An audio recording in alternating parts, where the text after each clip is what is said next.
வணக்கம் நண்பர்களே, நீங்கள் பார்த்து கொண்டு இருப்பது உங்கள் கௌசிகா ரிவ்யூ. சரி வாங்க வீடியோக்குள்ள போய் என்ன நடக்க போகுது அப்படின்னு சொல்லிட்டு பார்த்தீங்கன்னா, நம்ம கதிரேசனா மறுபக்கம் மல்லி இவங்க ரெண்டு பேருக்கு இடையே ஒரு பக்கம் மோதல் அதிகமாகிடுச்சிங்க. எதனால அப்படின்னு சொல்லிட்டு பார்த்தீங்கன்னா, நம்ம மல்லி வந்து ரேணுகாவை திட்டிடுறாங்க. இதோ பாரு ரேணுகா, உன் எல்லாம் இவ்வளோதான், இதுக்கு மேலே இந்த லிமிட்டுக்கு மேலே நீ போவாத, எதுக்கு தேவையில்லாமல் பிரச்சனை ஒரு பக்கம் நீயே கிரியேட் பண்ணிருக்க, எப்போ பார்த்தாலும் ஏதோ ஒரு பிரச்சனை நீ கொண்டு வந்துனே இருக்க, வளர்த்துனே இருக்க, இதெல்லாம் ரொம்ப தப்பு அப்படின்னு சொல்லிட்டு நம்ம மல்லி அறிகுறி சொல்லிருக்காங்க. அந்த சமயத்தில் கதிரேசன் வந்துடுற, என் பொண்ணுக்கு அறிகுறி சொல்கிறது அளவுக்கு உனக்கு என்ன தகுதி இருக்குது, என் பொண்ணு அப்படி என்ன பண்ணிட்டா, என்ன தப்பு செஞ்சுட்டா, உன் ஃபஸ்ட்டு பேசிட்டு போயிட்டே இருக்க, இந்த பார்மல்லி அவ்வளோதான் பார்த்துக்கோ, உன் வீட்டில் இருக்கின்றதுனால நீ உன் இஷ்டத்துக்கு பேசினிருக்காத, ஒன்றும் இல்லாத அண்ணன் காவடி உனக்கே இவ்வளோ இருக்கா அப்படின்னு சொல்லிட்டு நம்ம கதிரேசன் வார்த்தையை விட்டுறாரு.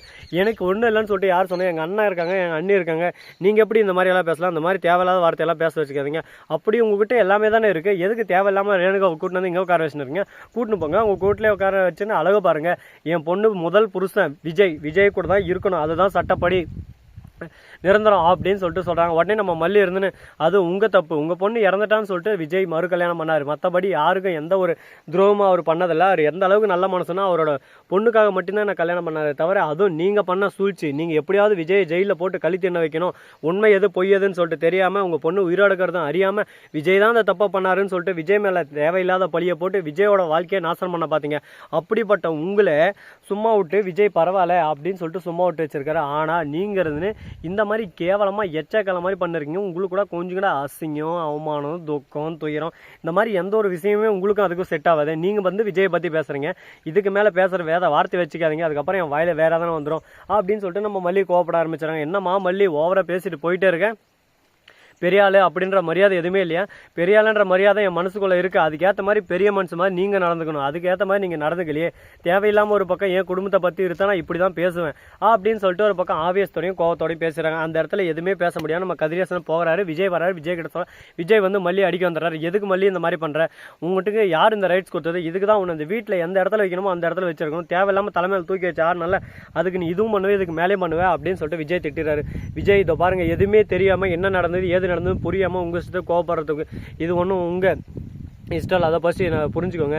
உங்களுக்கு என்ன தான் ஒரு பக்கம் கஷ்டம் வந்தாலும் எல்லாத்தையும் நான் தாங்கிக்குவேன், என்னை பற்றி எது பேசியிருந்தாலும் நான் தாங்கின்னு இருந்துப்பேன், நான் யாருக்கும் அவ்வளோ சீக்கிரம் சண்டைக்கு போக மாட்டேன், என் குடும்பத்தை பற்றி இழுத்தாங்க, அந்த ஒரே காரணத்தால் தான் நான் கோவப்பட்டேன், அது உங்களுக்கே நல்லா தெரியும் அப்படின்னு சொல்லிட்டு சொல்ல, உடனே விஜய் வந்து அந்த இடத்துல எதுவுமே பேச முடியாமல் ஒரு பக்கம் இந்த பக்கம் புரிய வைக்கவும் முடியாமல் இந்த பக்கம் சொல்லி திருத்தவும் முடியாமல் கஷ்டத்தில் கூணி குறி போயிட்டு நம்ம மனசு ஒரு பக்கம் ஒவ்வொன்று ஒப்பரி வச்சுன்னு அழுதுன்னு போகிறாரு. இதுக்கு தான் சொல்கிறது, ஒரு கல்யாணம் பண்ணாவே ஒரு பக்கம் தலைமுடியெல்லாம் பிச்சுன்னு போகும், ஒரு பக்கம் நம்ம தலையை வேற 2 கல்யாணம் பண்ணிட்டு இருக்கான், அவனுக்கு என்ன சொல்கிறது சொல்லுங்கள் பார்க்கலாம், அவன் வாழ்க்கை ஒரு பக்கம் வாழ்வே மாயம் இந்த வாழ்வே மாயம் அப்படின்ற மாதிரி ஒரு பக்கம் இருளில் மூழ்கி போனேன் மனுஷன், அப்படியே சும்மா கருகி போனோம், அப்படியே அந்த எப்படி அந்த ஃபீல் சொல்கிறதுக்கே வார்த்தை இல்லைங்க. அந்த இருட்டு இருக்கு, அந்த சமயத்தில் திடீர்னு கருப்பாக ஒரு உதவும், அந்த இடத்துல நம்ம கண்ணுக்கு அப்படியே சும்மா பெண்ப மாதிரி தோன்றும், அந்த சமயத்தில் நம்ம உசுரே நம்ம கையில் இருக்காது, அப்படியே சும்மா பக்கு பக்கு பக்கு பக்கு திக்கு திக்கு திக்கு திக்குன்னு உசுறு போகிற மாதிரி இருக்கும். அந்த மாதிரி ஒரு தருணம் தாங்க நம்ம விஜய்க்கு இப்போ நடந்துன்னு இருக்கு. அது மட்டும் இல்லாமல் நம்ம ரேணுகா 1க்கு 2 சொல்லுவான்னு சொல்லிட்டு நல்லாவே தெரியும். போய் நிஷா கிட்ட ஒரு பக்கம், நிஷா என்ன அடிச்சிட்டா, நிஷா அந்த மல்லி என்ன அடிச்சு இந்த வீட்டை விட்டே துரத்த அனுப்பிச்சிட்டா, அவளை சும்மா விடக்கூடாது நிஷா அப்படின்னு சொல்ல, ஏன் அக்கா வடிக்கிறாளா, அவளுக்கு அவ்வளோ தைரியம் வந்துச்சா, ஏன் அக்கா வச்சிருக்கானா அவளை நான் சும்மா விட்டுருனா, அவளை உண்டுலன்னு பண்ணாம போட மாட்டேன், எதுக்கும் கவலைப்படாதக்கா, நான் இருக்குங்க அவனுக்கு போயிட்டு அவளை அப்படியே சும்மா மூஞ்ச வாயெல்லாம் உடைக்கிறேன், நீ உடைக்கிற உடையில ஒரு நாளைக்கு உங்ககிட்ட சண்டைக்குன்னே வரக்கூடாதுக்கா அப்படின்னு சொல்லிட்டு சொல்ல, உடனே ஏதோ ஒன்றுமா நீ பார்த்து பண்ணுமா, நீ எது பண்ணாலும் சந்தோஷமா, ஆனால் அக்கா இந்த மாதிரி ஒரு சூழ்நிலை நீ பார்க்கணுன்னு ஆசைப்படுறியா அப்படின்னு சொல்லிட்டு ஒரு பக்கம் சென்டிமெண்ட் டைலாக் எல்லாம் போடுறாங்க. அப்பா அம்மா அம்மா என்னடா ஒரு நடிப்பு, டே ஆஸ்கர் அவார்டே கொடுக்கலாம்டா ஒரு பக்கம் நம்ம ரேணுகாவுக்கு. அந்த மாதிரி ஒரு பக்கம் பின்னி படல் எடுக்கிறாங்க. ஒருத்தரை எப்படி மாட்டி விட்டு அந்த இடத்துல எப்படி வேடிக்கை பார்க்கணும் அப்படின்றத நம்ம ரேணுகாவை பார்த்து நல்லா அழகாக கற்றுக்கலாங்க. ஆனால் இந்த மாதிரியெல்லாம் பண்ணலாமா அப்படின்றத ரேணுகா கிட்ட தான் கற்றுக்கணும். அந்த அளவுக்கு ஒரு பக்கம் மட்டமான கேரக்டர்.